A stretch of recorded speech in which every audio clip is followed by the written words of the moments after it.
Hi, and welcome to another edition of Todd Talk, where we take educational theory and turn it into educational practice. The topic for today's Todd Talk will be the creation of rubrics for the classroom, and with the purpose of turning the subjective into the objective, especially when it comes to assessing performance. So, the format of this is going to be like a workshop. So, I'll spend 10 minutes giving you the steps of how to create a rubric and some tips for doing that. And then from there, then you'll create your own rubric. And you can spend as much time as you want to do that. And so think of this kind of like a workshop. So the first question we need to answer, though, is why use rubrics in the first place? And there are several reasons, but there's a couple I want to kind of focus on. First one is rubrics really help to clarify what the expectations are. So what you don't want is a student not to know where the bar is set. You don't want them to not know what they need to do in order to receive high marks for a particular performance. And so by having rubrics, it clearly lays out. It's kind of like a blueprint. And if students were to look at this rubric, they can find the building blocks and what they need in order to get high marks in their performance. And so this really clarifies expectations not only for students but for parents too, because then they see how their child is going to be evaluated. Another thing is it allows easy access to differentiated instruction. So what I mean by that is it allows for alternative assessments rather than just pencil to paper assessments. Using rubrics allows you to grade presentations or exhibits or other types of performance assessments that allow you to differentiate a little bit more than if kids were just taking a pencil to paper test, especially multiple choice. So I like that, the freedom that rubrics give me in order to do different types of performance assessment. So there are basically 5 steps to making rubrics. And I'm going to leave these here, but I'm going to go over each one of these individually. So don't worry if you don't get it all from this particular slide. So the first step that you want to do when creating your rubric is to create categories. So what I mean by this is that you need to break your performance into parts. So, and each part should be measurable. So, the idea behind that is that you take a performance and you break it into as many parts as you're going to be evaluating for mastery. So I usually recommend that you don't use any less than 2 because then you're just looking at a holistic thing and it doesn't break down and students aren't seeing where they need to improve. And I wouldn't do more than 4 because then it gets really confusing for the person trying to use the rubric.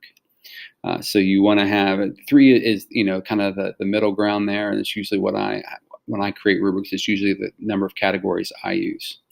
You need to decide the weight of each category. So you might decide that one of those aspects, those categories, is more important than another. So if they're writing a research paper, you might decide that editing and spelling and grammar are really, really important because maybe it's an English class. But if it were a social studies class and they did the same research paper, they may not be as concerned with the grammar and spelling and whatnot. So they may not put as much weight on that. So you need to decide how much weight you're putting on each of those and make sure that's clear to students so that they know what it is they're going to be, most heavily graded on. So here's an example of a rubric that has the categories. So I've taken this 5 themes of geography unit that I teach and I broke it into 3 parts. So I have an excellent, I have a presentation aspect to it, and I have maps.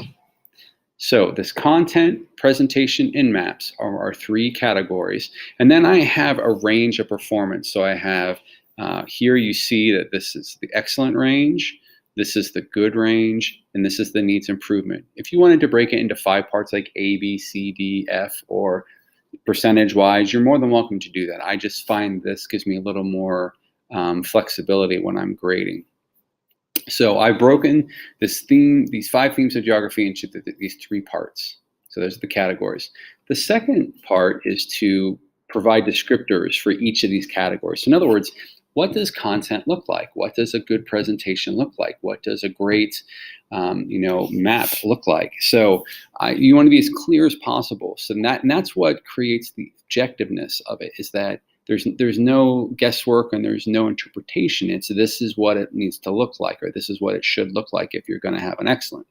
So each category should have 2 to 4 skills that you're evaluating that really flesh out that category, that show what that, I mean, you need to think to yourself, what would this look like in the classroom? This breakdown, like I said, allows the evaluation to be objective. Don't put too much weight in any one skill. In other words, if you put too much on one skill, then if they mess up that one part, then they're not going to be able to salvage their grade. I always start at excellent. I always start at the top and work my way down, and that way I've kind of set the bar. This is what an excellent project is going to look like, and then we go from there. So here's an example. So I have under content, I've broken it down what content looks like. Content includes many details and examples designed to back up the 5 themes. The research is accurate and gives a clear picture of the theme it's supposed to be demonstrating. And then lastly is that the student explains clearly and with much detail how the borders of the colony came to be. So that's a specific skill that I had for this particular unit, where students were given a state and had to identify how the borders for that state were created. So that's specific to that particular aspect of the assignment. So, and notice they're all under the excellent, but putting these 3 things together would give you a good picture of what content should look like and what excellent content should look like. The third step is you need to have a tiered system to the descriptors. In other words, you have your excellent. What does it look like if it's only good? What does it look like if it needs improvement? So each descriptor that you use should have a matching descriptor at each level. So when I talked about details and examples, there should be that same descriptor in good, only it looks a little bit different, and there should be that same descriptor in needs improvement, but it should look a little bit different. So make sure the level is realistic. So what I see sometimes is that the bar is set too low or too high. So people put at the excellent, mediocre work. And so what happens is students don't have to do much to achieve an excellent. At the same time, you don't want to make it unattainable. It's that goal evaluation. You want to make sure the students feel like they could achieve that particular level. And so you have to find a fine balance between those two. Especially when you're first starting out, helps to number these descriptors so you can see that you have a corresponding, you have one in excellent, one in good, and one needs improvement. So I typically, when I'm taking it creating my tier, when I go to good, I use the word but to change the meaning of that. And same thing with the needs improvement, I use the word not. And I'll show you what that looks like in my example. So here are the 5 themes of geography. So I had includes many details and examples designed to back up each of the 5 themes. That's what it looks like when it's excellent. When it's only good, it has a few examples and details to back up the 5 themes, but could use more. So that's that use of the word but. And then down here, it said in the needs improvement, it said does not use details and examples to back up the 5 themes. So that's the inclusion of the word not. And it doesn't work every time when you are creating the different levels, but I find that it gives you you don't just change the but and the not and whatnot. You have to change the wording a little bit. So for example, the research is accurate and gives a clear picture of the theme. Here is the research is accurate but does not give a clear picture of the theme, showing one aspect rather than a well-rounded picture. So it shows what that would look like. And here this says in the needs improvement, research is inaccurate, giving the audience the wrong idea about the themes or a very limited view. Fourth step is to make sure that your descriptors are specific and not vague. It's really important that you are showing someone, you're not telling someone of what this looks like. And so what I mean by that is you need to think all the time, what would this look like in the classroom? What would I see? You can use specific numbers or a range if the category lends itself to it. So if you were looking for, when I said many details and examples, if you want to say 3 or whatever, if you want to assign that a number, that's always good for clarification. You don't want to kind of pigeonhole yourself though. So you do want to leave it open for some interpretation by the student. But they should be clear on what many means, because many may mean one thing to a teacher and may need something else to a student. Like I said, don't set the bar too high or too low. And so this is what a completed rubric would look like. And so you can see here I have my categories, I have my descriptors underneath and a corresponding one for each one. And then here's an example of the number one. So includes at least 10 maps that show the various themes, includes 7 to 9 maps, includes 6 or fewer maps. I've seen people that make rubrics that will say includes 10 maps, and this will say includes 7 maps. And then it's like, well, what happened to 8 and 9? I mean, what do they get? So you have to make sure that you're covering the whole spectrum of what they'd be working on. Your last step, step 5, me to check this rubric over and make sure, and by doing this, you're ensuring that it's more objective. So you're going to go through each category and make sure it flows and makes sense. And keep in mind, you are going to have to grade this, or you may be making rubrics for someone else to grade it. So it has to be really super clear what it is that they're going to be evaluating.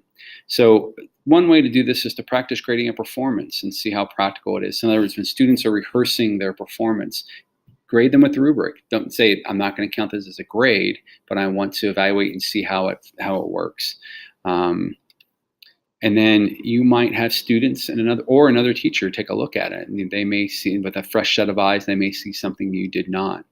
If you do discover mistakes after you've done all that and you're grading and you find some mistakes, you need to take note of it and change it for the next time. So in other words, you don't want to just say, I'll get to that later, because you often forget. So change it, revise it right away for the next time. What you can't do, however, is if you have something in a rubric, you've left something out and you want to include it after the fact, you can't do that because you've already made the expectations clear for the students. When you are grading the rubric, I also suggest this is an effective feedback, which John Hattie says is one of the most effective methods of teaching, is I don't just circle the different descriptors. I put comments there too. So I circled this one right here and made a comment that you gave many good examples in the story. So I was reiterating that. One where they didn't do as well, like this one right here, I said the maps were good, but other visuals could add additional content. So I was telling them what they could do to make it better. Because if you just circle it, doesn't necessarily tell them what they did right or wrong.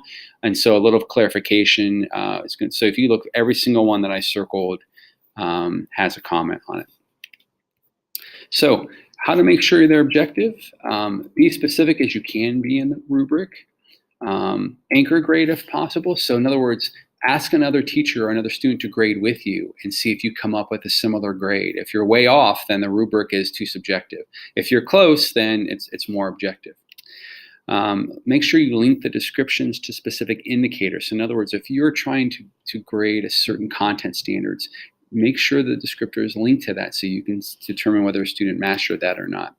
And if something is more valued than something else, that has to be made clear.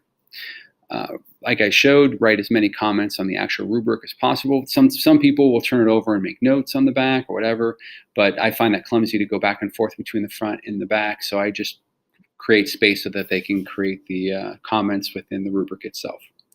So now you're going to create your own. So what you're going to do is you're going to create a rubric that assesses something that you've created, a performance assessment or a project or something of that nature. So good luck with that.